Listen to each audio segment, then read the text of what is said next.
Hey watch aficionados, I hope you're all really well. I thought I'd get a random video out. Well, it's not random that I've got the recording device in the car, but I took it with me just in case. I just thought, I need to talk about some stuff. So I am in fact, well actually, for those who don't follow the channel or are new to it, my Instagram handle is steelmoon_watches. I basically talk shit about watches. Ones I've owned, ones I'm planning to own, ones I own, the madness behind it, the dopamine behind it, where are we going with this, what's happening.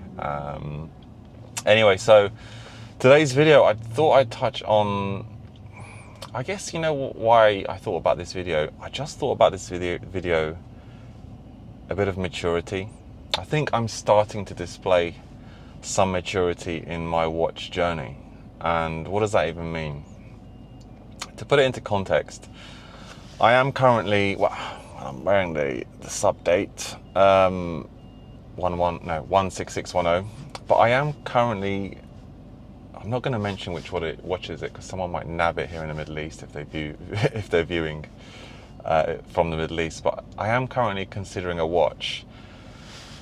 I wasn't looking at a particular watch, so to speak, to buy anything, but as it is with us watch people, we do look at the classifieds sometimes to see what's out there. What's out there? Watches. What's out there? More stuff, which is affecting my watch alcoholism or watch alcoholism.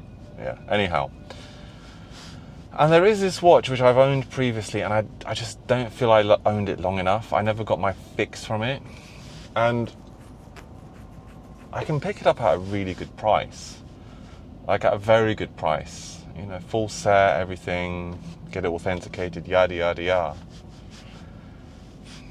And I think the old me from even 2 years ago or even a year ago would have just, you know, kicked down a door to just go buy it, inconvenience my life for it, you know, get the money ready, go pick up, meet, all this stuff, but I just can't be bothered. And I think that what's leading me maybe to buying this watch mostly at the moment is the fact that it's a good price. And I just don't know if that's a good enough reason anymore. I like the watch. I really like the watch. And it could possibly be you know, stay in the collection. But I'm just fatigued. Like, I do imagine me having it, liking it. You know, it could possibly compete with a sub date as a sort of daily type thing, but you know what? I'm just tired. I've done this too many times. I've done this so often. This whole journey process, the hunt, which historically is always what it's always been for most of us watch heads, is the finding, golden goose. You know, this is great. But now I'm just fast forwarding the whole thing, like a month into it, and I'm just like, I'm gonna be right where I was. Gotta sell it. Which I might not, but you know what? I just feel that my glass is quite full in terms of watches, the story. I've been back and forth. I'm really happy where I am with my collection. My collection could use probably a bit of color. I was even asking my 5-year-old, this is how much I was justifying it yesterday. I was asking my 5-year-old, I was like, you know, Daddy's got a black Daytona and Daddy's got a black Submariner. It's kind of like your dolls. Like if you have two of the same color teddy bears, do you like that? She was like, no. I said, so do you think Daddy should add a different color watch? She said, no. I said, so Daddy should have 2 black watches? She said, yes. I'm like, okay. Even the kids, like, just stay where you are. Don't move. Don't do anything. But still, the watch enthusiast in me is like, oh man, this is such a good deal. Like, don't pass it up. But what does that even mean in this context? There are certain watches which sell differently in different parts of the world. It doesn't matter if it's a good price here or whatever. It's, you know, I have to sell it here at the end of the day if I choose to. There are some that obviously command a premium regardless of jurisdiction. But yeah, guys, I just thought I'd share that. on my, I haven't even moved. The car's barely moved. I'm 5 minutes into this video. I've driven about 150 meters. Might as well stick it in neutral. This is how much traffic there is at the moment in Dubai. Now we can move. Now we can move. So yeah, also another thing. So I'm speaking to the seller of the watch, like, yeah, you know, possibly, let's do this today then, you know, hopefully sooner rather than later. And he's like, oh, I'm a bit tied up today, you know, maybe tomorrow. And I just thought, you know, when it just has to feel right? Like, if he's so blasé about it, then I'm also probably a little bit blasé. I'm like, nah, well, whatever, man. I mean, it's just a watch at the end of the day. Is this thing moving around left or right? Like, I feel like I've got my own little moving Johnny Five here. So that was another thing. I was kind of ready to even buy the watch today. I thought, okay, I'll go pick it up. You know, like I say, you can't go wrong with a watch. You cannot go wrong with a watch. But then the guy was so blasé about it. I thought, and he's not hiding anything because he you know, he wants to get it authenticated with me. You know, all that. You know, at this place I go to, everything. But I just thought, you know, sometimes it has to kind of everything feel right for something, for the watch. And I said to myself probably 6 months ago, or maybe a year ago, I'm only going to buy watches now for, you know, occasions or something, because when I turn left and right, the centrifugal force upsets this gyroscope. That's why it moves. Okay, that makes sense. I told myself I'd buy a watch to commemorate something, or it means something. But now it's kind of back to, wait, you know, watch has arrived, it's there, it's available, it's a good price, let's buy it. And I think that whole thing of buying watches just on the whim, that's where generally it goes wrong. I think you struggle to build a relationship with a watch. I saw a post the other day on Instagram. I wish I could find it now, but I can't, I'm driving. But I saw a post the other day on Instagram. It was a chap in sort of the watch community, and he posted a picture of a watch, and he was like, well, sorry, I've been off Instagram for a year, for a month. My father died. Watches haven't really meant much to me, and I just haven't been posting, which is fine. And, you know, obviously, you know, bad news. But then he posted the photo he posted with that caption was of a watch his dad wore all the time and reminds him of his dad. It was a Rolex Submariner 16800.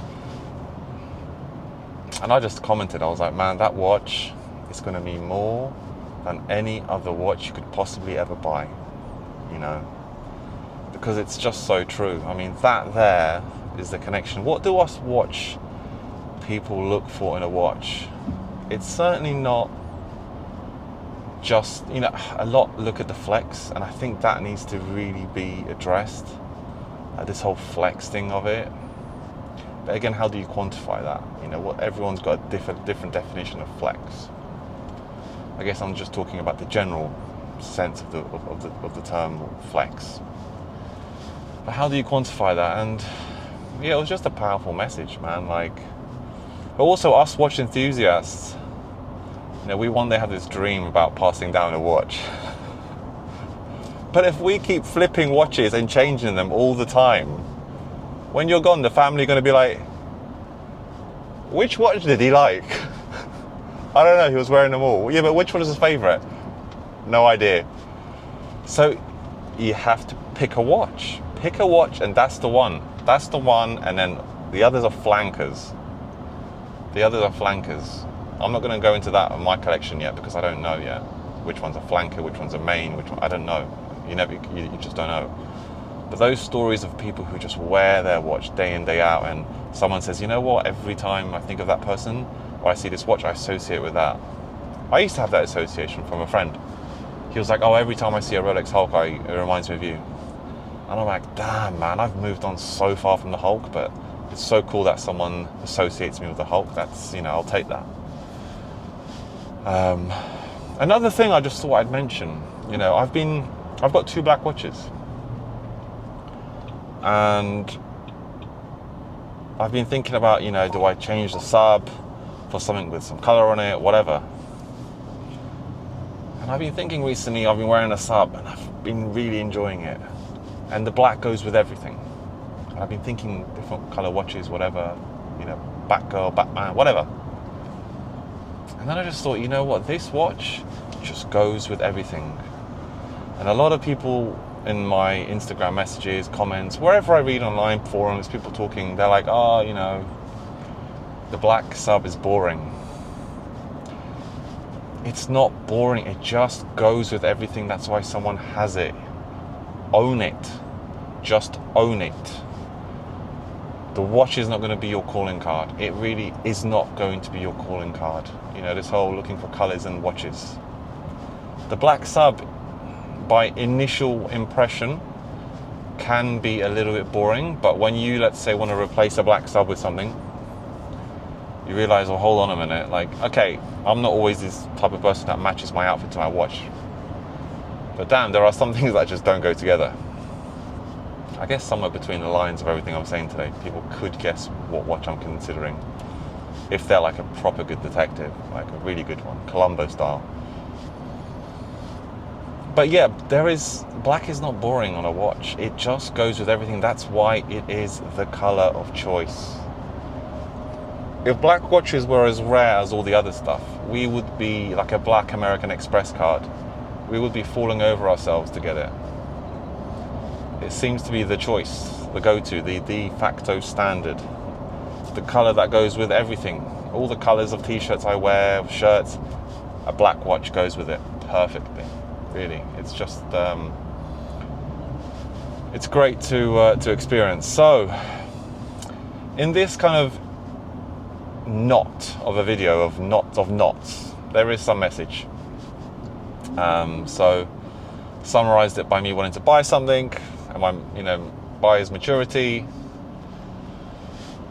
colors, whatever, guys. I just wanted to post something because I just felt like I needed to. And the other day I recorded something, but it wasn't up to my QC. It wasn't up to my quality control.